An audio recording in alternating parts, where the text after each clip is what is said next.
Y en las últimas semanas hemos visto una serie de excarcelaciones de presos políticos en Venezuela, especialmente aquellos detenidos tras las protestas postelectorales del año 2024 que tuvieron lugar después de las elecciones presidenciales, muy cuestionadas por su falta de transparencia y las denuncias de fraude. Para aclarar algunas dudas, vamos a conversar con la abogada Marta Tineo. Ella es directora de la ONG Justicia, Encuentro y Perdón, pero también queremos conversar de estas nuevas aprehensiones que se han registrado, sobre todo el día de ayer o antes de ayer, con este periodista, para ver cómo está la situación. Bienvenida. Hola, buenos días. Muchísimas gracias por el contacto. ¿Cómo valora el proceso de excarcelación de los presos políticos en Venezuela y ahora nuevamente estas nuevas aprehensiones, sobre todo la del periodista Román Camacho? Sabemos que no es un tema político el de él, sin embargo, vemos con preocupación que a pesar de no ser un tema político, lo meten preso por informar qué está sucediendo en esta situación y cómo abarcar este dilema, pues. Sí, sí, te agradezco mucho la pregunta porque hay varias cosas que aclarar en este sentido. Lo primero es decir respecto a las excarcelaciones, ¿no? Que es la primera mención que haces. Efectivamente, durante la semana posterior al 28 de julio, las propias autoridades venezolanas informaron la detención de 2.229 personas en el contexto de las manifestaciones que ocurrieron en Venezuela precisamente a partir del evento electoral. De ese número de 2.229 personas, según el Ministerio Público, han sido excarceladas 2.006 personas. Desde la lógica de la información oficial, pues queda claro que de ese grupo estarían quedando más de 200 personas detenidas. ¿De acuerdo? Eso es lo primero que hay que decir. Todavía se mantienen más de 200 personas detenidas solamente en el contexto de manifestaciones postelectorales. Pero a ese número hay que sumar las más de 300 que estaban detenidas antes del 28 de julio por razones políticas en Venezuela. Y también hay que sumar estas detenciones, como las que haces mención en este momento, haciendo la excepción en el caso de Román Camacho, que su propia esposa comunicó que no tenía nada que ver con Correcto. persecución política, sino con otros hechos. Pero como quiera que sea, desde el 28 de julio, además de aquellas que ocurrieron en el contexto de manifestaciones, se ha mantenido ese patrón de persecución por razones políticas en Venezuela y han sido detenidos entonces dirigentes políticos, activistas, defensores de derechos humanos, periodistas. Entonces, si sumamos todos esos grupos, los que estaban antes del 28, los que fueron detenidos en el contexto de manifestaciones y esas detenciones sí selectivas a grupos determinados de la sociedad civil, nuestra organización registra el día de hoy más de 900 personas presas por razones políticas en Venezuela. Efectivamente, el patrón de persecución a través de la vía judicial no ha cesado y por eso, mientras son escarceladas algunas personas, siguen siendo detenidas otras, el denominado fenómeno de la puerta giratoria. Entonces, lo cierto es que tenemos a más de 900 personas presas por razones políticas en condiciones verdaderamente precarias. Algunas de ellos tenemos un registro de al menos 80 personas con enfermedades muy graves que se encuentran detenidas y cuyas afectaciones físicas y emocionales no están siendo atendidas por las autoridades venezolanas. Ahora, el Ministerio Público habla de un proceso de verificación de las investigaciones y beneficios procesales.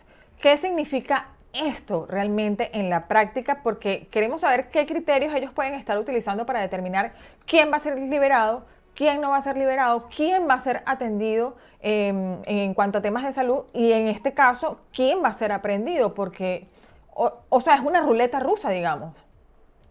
Sí, lamentablemente creo que eso da cuenta de la arbitrariedad con las que han ocurrido estas detenciones y en tanto como están ocurriendo las escarcelaciones.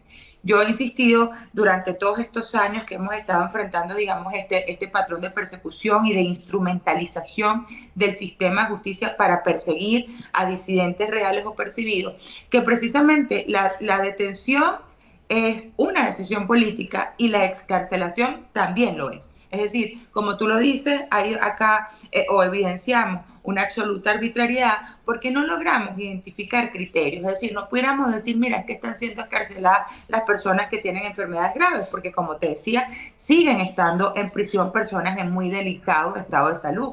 Tampoco pudiéramos decir que se están escarcelando a las mujeres o que se están escarcelando a las personas mayores de 65 años, de 70 años. Es decir, pareciera que es un criterio absolutamente o que lo que está prevaleciendo definitivamente es la arbitrariedad, ¿no? Se detuvieron a estas personas de forma masiva a lo largo y ancho del territorio nacional, se cometieron excesos porque de hecho hubo declaraciones de algunas autoridades venezolanas diciendo, bueno, mira, si se cometieron errores, vamos a corregirlo, es decir, da cuenta, ¿no?, de los excesos, del abuso que se cometió respecto a estas detenciones y en esa misma medida, bueno, se están tomando decisiones de escarcelación sin que podamos identificar un criterio y vale decir o insistir en el término excarcelación porque efectivamente estas personas no se les otorgó libertad plena, sino que al contrario se mantienen judicializadas con medidas cautelares sustitutivas a la privativa libertad, tal es el caso de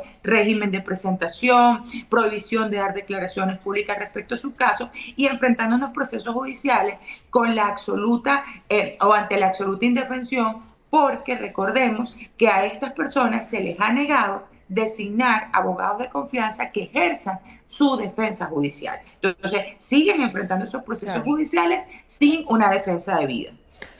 Ellos siguen enfrentando este tipo de acoso, digamos, pero ¿han recibido ustedes denuncias de presiones o amenazas contra excarcelados para que no hablen sobre sus experiencias en prisión? Absolutamente, absolutamente. De hecho, quienes están siendo escarcelados, en la gran mayoría con quienes hemos tenido contacto, pues definitivamente una vez ocurre la escarcelación, ya pues no comunican nada porque les es prohibido. Se les dice enfáticamente, según nos reportan sus familiares claramente, que se les amenazó de si daban declaraciones, de si hacían algún tipo de denuncia, pues esas medidas de escarcelación podían ser revocadas. Entonces salen, por supuesto, no solamente con las secuelas, con los impactos físicos y emocionales de las condiciones de reclusión en las que se encontraron, sino además con muchísimo temor de incluso seguir siendo perseguidos y, como te digo, incluso que sus medidas pudieran ser revocadas. Desde las redes sociales de la ONG que tú formas parte, Justicia, Encuentro y Perdón, se denunció que un grupo de detenidos en el Helicoide inició una huelga de hambre en protesta por las condiciones inhumanas y la grave vulneración de sus derechos. Cuéntame qué pasó con esto, qué información adicional manejan sobre esto, qué se sabe sobre las condiciones en las que se encuentran los presos políticos. ¿Qué nos puedes Sí, decir? bueno, lamentablemente respecto a la situación de la huelga de hambre no tenemos ahora ninguna información actualizada. La información se obtuvo a través de un video que circuló en redes sociales. Por supuesto, reaccionamos haciendo el exhorto que tú mencionas a las autoridades, de una parte, garantizar la integridad física de estas personas que iniciaron la huelga de hambre, pero definitivamente atender sus demandas, ¿no? Porque efectivamente reportan esas violaciones a los derechos humanos que nosotros hemos documentado a lo largo de más de una década, ¿no? Que va desde el aislamiento, insalubridad, hacinamiento, falta de alimentación debida, falta de suministro de agua potable, atención médica, son unas situaciones verdaderamente Sí. muy graves en las que se encuentran. Entonces, hubo el anuncio de la huelga, hicimos estos exhortos, pero no hemos tenido ninguna actualización porque entendemos que estas personas están en aislamiento, están Claro. incomunicadas y es imposible pues saber incluso si la huelga se mantiene o en qué condiciones ellas se encuentran. Abogada, muchísimas gracias por haber compartido este espacio con nosotros y por darnos pues un panorama de lo que está sucediendo con los presos políticos en Venezuela. Esperemos que el futuro sea más alentador y pues que todos los presos políticos estén pronto en libertad. Muchísimas gracias por haber estado con nosotros. Muchísimas gracias a ustedes.